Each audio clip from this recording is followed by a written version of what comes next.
नमस्कार। मैं फिर आपके सामने प्रस्तुत हूँ आदि अनंतनाथ योग के साथ। क्षमा चाहता हूँ कि मैं कुछ दिनों से आपके सामने प्रस्तुत नहीं हो पाया, क्योंकि गणपति का फेस्टिवल था, मेरा कुछ शूटिंग था और इस कारण से मैं अपने शब्दों के आपके पास नहीं ला पाया। तो ठीक है, आशा करते हैं आप सभी लोग बहुत अच्छे होंगे और अच्छे ही रहिए। कदापि टेंशन मत लीजिए। जीवन एक आनंदमय जीवन है। इस जीवन को जितना आनंद के साथ जीना चाहिए जिए। किसी भी तरह का कोई टेंशन, किसी भी तरह का कोई गलत बात, गलत सोच, गलत विचार अपने दिमाग में मत आने दीजिए। मस्तिष्क है, याद रखिएगा, अच्छे विचारों के साथ में, अच्छे शब्दों के साथ में, अच्छे भावनाओं के साथ में आगे बढ़िए दिन प्रतिदिन। तो हमारा उद्देश्य, हमारा विषय और हमारा परिचय वही है कि हमारे जीवन को उस परमात्मा से कनेक्ट करना है। याद रखिएगा, उस महान परमात्मा से जिन्होंने हमारा निर्माण किया, उस महान परमात्मा से उसका उद्देश्य ही है योग। योग से ही हम अपने आत्मा को परमात्मा से कनेक्ट कर सकते हैं। तो आप दिन प्रतिदिन योग में रहिए, अच्छे विचार में रहिए। मैंने जैसे कि पहले भी कहा था कि आपके इर्द गिर्द में जितने सारे लोग हैं, सबके लिए जीवन में अच्छा ही निकलना चाहिए। आपका मित्र अच्छा हो, आपके माता पिता अच्छा हो, आपका ड्राइवर अच्छा हो, आपका नौकर अच्छा हो, आपके दोस्त अच्छे हों। आप जितने लोगों से संपर्क में आते हैं वो सारे लोग आपके लिए बहुत अति सुंदर अच्छे लोग हैं। ये संकल्प अपने जीवन में तय कर लीजिए। जब आप ये संकल्प अपने जीवन में तय कर लीजिएगा तो दिखिएगा आपके जीवन में आप अच्छाई के रास्ते में ऑटोमेटिकली चल पड़ेंगे। जब आप ये सोचेंगे कि मेरे इर्द गिर्द के सारे लोग, मेरे सारे विचार सब अच्छे रास्ते में चल रहे हैं, तो आपको कोई भी गलत रास्ते में डाल नहीं सकता, आपका कोई बुरा कर नहीं सकता, आप बुरे सोच नहीं सकते हैं। जिस दिन आपने ये तय कर लिया, तो ये जीवन का मूल मंत्र है। और आज का जो हमारा टॉपिक है बहुत ही सुंदर और अच्छा टॉपिक है। हमारा टॉपिक है आज का रिलेशनशिप, आपस में मेल जोल। रिलेशनशिप में हो सकता है माँ बाप का रिलेशनशिप, बेटा माँ का रिलेशनशिप, पिता बेटा का रिलेशनशिप, एक दोस्त का रिलेशनशिप। तो रिलेशन आप जिसके साथ में भी हो, ड्राइवर नौकर का रिलेशनशिप, मालिक और बोलते हैं ना वॉचमैन का रिलेशनशिप। तो इस रिलेशनशिप को जानना बहुत जरूरी है। आज 90% लोग इस रिलेशन को जानते ही नहीं है, खामखा जिंदगी जी रहे हैं और फिर प्रॉब्लम में खुद ही ऑटोमेटिकली घिरे पड़े हैं। प्रॉब्लम कहीं से आया नहीं है, याद रखिएगा। मैं आपको बता रहा हूँ, कहीं से प्रॉब्लम कहीं से आया नहीं है, आपने खुद क्रिएट किया हुआ है, अपने जीवन में खुद क्रिएट किया हो। तो उस क्रिएट को आप जो क्रिएट कर रहे हैं, तो मैं चाहता हूं, मेरा बोलने का मकसद यही है कि आप उस क्रिएट को सही मार्क दीजिए। जब आप अपने उस क्रिएट को सही मार्क देंगे तो याद रखिएगा आपके जीवन इतना सुंदर, इतना मधुर और इतने अच्छे पथ पे चलेगा, आप सोच नहीं सकते हैं। तो क्या होता है रिलेशनशिप, कई लोग विद्वान होते हैं, कई लोग बहुत बड़े विद्वान होते हैं, लेकिन उस विद्वान का आप सही रास्ते पे लेकर, उसका दुरुपयोग मत कीजिए, उसका अहंकार ही मत रखिए। जब मैं बहुत विद्वान हूँ, मैं बहुत शिक्षित हूँ, मैं बहुत ही ये हूँ, तो मैं इसके लिए आप कदा ही अहंकार मत सोचिए। अगर आपका विद्वान किसी व्यक्ति का काम न आए तो फिर आपका विद्वान होना कोई काम नहीं। याद रखिए, ईश्वर ने आपको विद्वान इसलिए बनाया है कि इस प्रकृति की दुनिया में आप उस व्यक्ति का हेल्प करें, जो हो सके आपकी जरूरत को, आप उसकी जरूरत को पूरा कर सकते। अगर आप विद्वान हैं तो विद्वान का सही रास्ते पे लेकर आइए। आपका विद्वान का सही मार्ग होना चाहिए, अहंकार नहीं होना चाहिए। कदापि जरा सा अहंकार नहीं होता, मैं शिक्षित हुआ, उसे कुछ नहीं आता है, ऐसा कभी मत सोचिए। और जब रिलेशनशिप की बात करते हैं तो रिलेशनशिप में आप याद रखिएगा, अगर आप किसी आपका कोई बंधु है, अगर आप उस रिलेशनशिप में, तो हो सके उसे एहसास दिलाइए, भाई मैं हूं, मैं तुम्हारे साथ में हूं।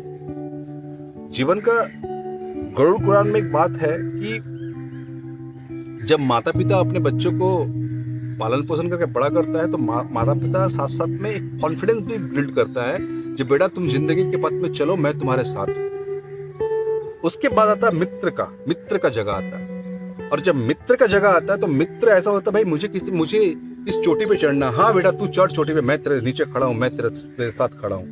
तो ये उनका कॉन्फिडेंस रहता है, मैं अगर गिर भी गया तो नीचे मेरे साथ में कोई मुझे पकड़ने वाला है, तो वो चोटी चढ़ जाता है याद रखिए। और कोई व्यक्ति है, तू चोटी कैसे चढ़ेगा, तुझे चोटी के बारे में पता ही नहीं है, उसे ये नहीं है, उसे डेमोरलाइज करना, उसे अनकॉन्फिडेंस करना, तो वो बंदा फिर आगे नहीं जाता।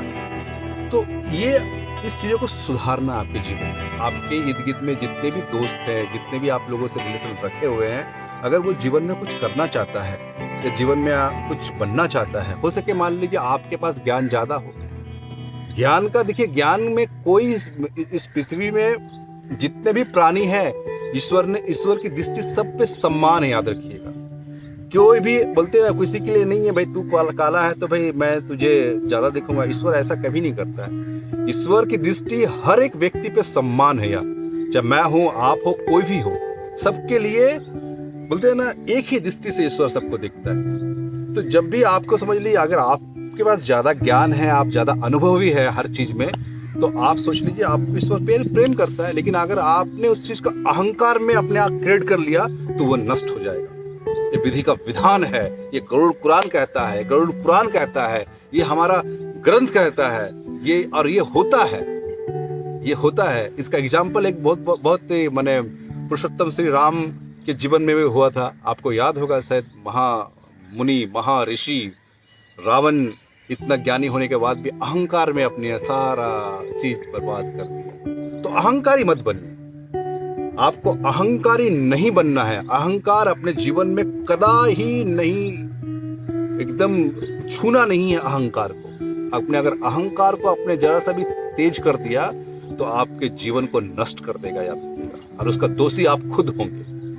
जैसा भी आपने थोड़ा किसी भी चीज में हो, आपको अहंकार नहीं होना। अगर आप विद्वान हैं, आप ज्ञानी हैं तो हैं, ईश्वर ने आपको ऐसा क्रिएट किया, ऐसा बनाया है। आप लोगों का सहयोग कीजिए, लोगों का साथ दीजिए, लोगों से प्रेम कीजिए। आप उस पे ये मत सोचिए जब नहीं मैं इतना जानती हूँ, मैं तो भाई मैं ये हूँ, ये कभी मत सोचिए, ये सोचना गलत है।